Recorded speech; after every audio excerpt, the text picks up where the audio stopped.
क'क्राझार जिल्ला ताइक्वान्ड' गौथुमनि बेसेन नाङै फोरोंथाय होनाय बादाया दिनै थुंगेबाय। क'क्राझार जिल्ला ताइक्वान्ड' गौथुमनि सानथामनि हाबाफारि लानानै गोलोम बोथोरनि बेसेन नाङै गाव रैखाथिनि फोरोंथाय होनाय बादाया दिनै थुंगेबाय। थांनाय 29 जुलाइनिफ्राय जागायनानै क'क्राझार बड'फा नोगोरनि सिकनाझार ताइक्वान्ड' जिमनासियामाव दिनै 31 जुलाइसिम बे हाबाफारिखौ लानाय जादोंमोन। फैगौ 23 सेप्तेम्बरनिफ्राय गुजरात आरो नेपालाव खुंफुंजानो गोनां नेशनेल आरो इन्टारनेशनेल गेलेनाय बादायलायनायाव बाहागो लाहैनांगौनि थांखिजों बे हाबाफारिनि गेजेरजोंनो साखाफारा खालामहोनाय जायो। मख'जाथावदि बे बेसेन नाङै फोरोंथाय होनाय बादायावनो क'क्राझार जिल्लानि अनगायैबो तामुलपुर जिल्ला आरो गुबुन गुबुन जिल्लानि लाइमोन सोलोंसाफोराबो बाहागो लाफैदोंमोन। फोरोंगिरि प्रफुल्ल मोसाहारिया मिथिहोदों दि ताइक्वान्ड' गेलेनानै गोबां लाइमोनफोरा आसाम पुलिस आरो गुबुन गुबुन पारामिलिटारिफोराव साख्रि आरजिनो हाबाय। बे समाव बिथाङा मा बुंबावदों फै जों आबुङै मिथिना लानि। आं गिबियावनो नोंथांमोननि निउस पर्टेलखौ बरायबाय। जोंनि उद्देश्यआ जाहैबाय जोङो सामार केम्प हिसाबै जोङो केम्प बानायदों, सामार केम्प। आरो जोंनि मेनलि उद्देश्यआ जाहैबाय फैगौ सेप्तेम्बराव जानो गोनां जेनोखि गुजरातआव नेशनेल गेम जागोन, बेनि थाखाय जोङो फुल प्रिपारेसन जानानै दङ। आरो अपेन इन्टारनेशनेल नेपालाव फंसे आरो खेवरिगि बेबो जानो थांगासिनो दं।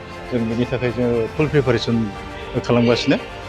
आरो बेनिफ्रायनो जोङो बुंनो थाङोबा क'क्राझार डिस्ट्रिक्ट ताइक्वान्ड' एस'सिएशननिफ्रायनो बे हलनिफ्रायनो जोङो बहुद माने इन्टारनेशनेल नेशनेल मेडेलिस्ट मोननानै गोबां साख्रि मोनबाय। जेरैहाय आर्मि, CRP, CICF, RPF बेफ्राव गोबां साख्रि मोनबाय। आरो रिसेन्टलि आसाम कामान्ड'आव सेलेक्ट जानानै दंबावो सानैसो।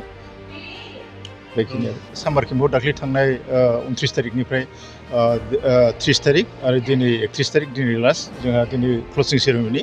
बावहाय बाहागो लादों तामुलपुर डिस्ट्रिक्टनिफ्रायबो 3 साब्रैसो दङ। आरो माबानिफ्राय मा होनो बेलासपारा धुबुरि डिस्ट्रिक्टनिफ्रायबो दङ। जोंहा चिरांनिफ्राय दङ, उदालगुरिनिफ्राय दङ, बिभिन्न बेबायदि डिस्ट्रिक्टनिफ्राय बाहागो लादों। टटेल ओरैनो दैलि माबा जाया, खम बेसि जायो आरोखि, एखनबा 60 एखनबा 50 बेबायदि जायो आरोखि। प्लास जोंहा मोनसे खुब गोजोनथावा जोंनि गार्जेनफ्राबो बावहाय बाहागो लाफैदों जोंनि सामार केम्पआव। जोङो मेनलि मा लादों, बे आर्टजों लोगोसे सेल्फ डिफेन्सखौ जोङो होगासिनो दङ।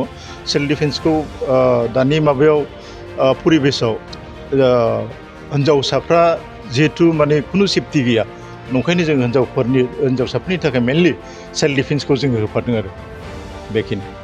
मिडियानि गेजेरजों खावलायनो लुबैयो जे जोंनि लाइमोनफ्रा आरो जोंनि गथ' जोंनि बिनानाव फंबायमोनहा दानि परिबेसा ओरैबायदि परिबेस, साफ्रोमनि गथ'फ्रानो स्कुलनि बादै टिउसननि बादै मबाइलफोरजों गोदोनानै थायो।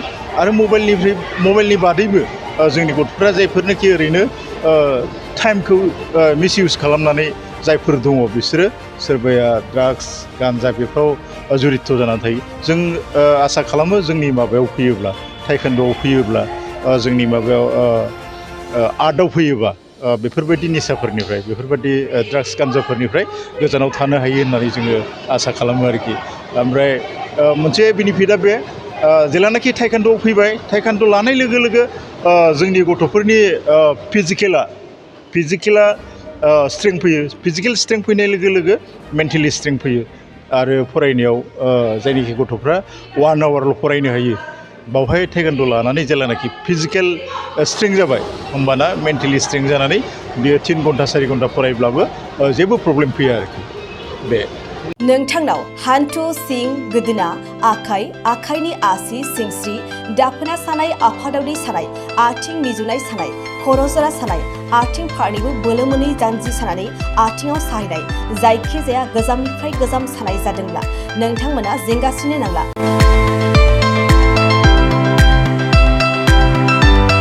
नोंथांमोननि थाखाय खम बेसेनावनो लाबोदों फिल नेचार जइन्ट पेन वेल।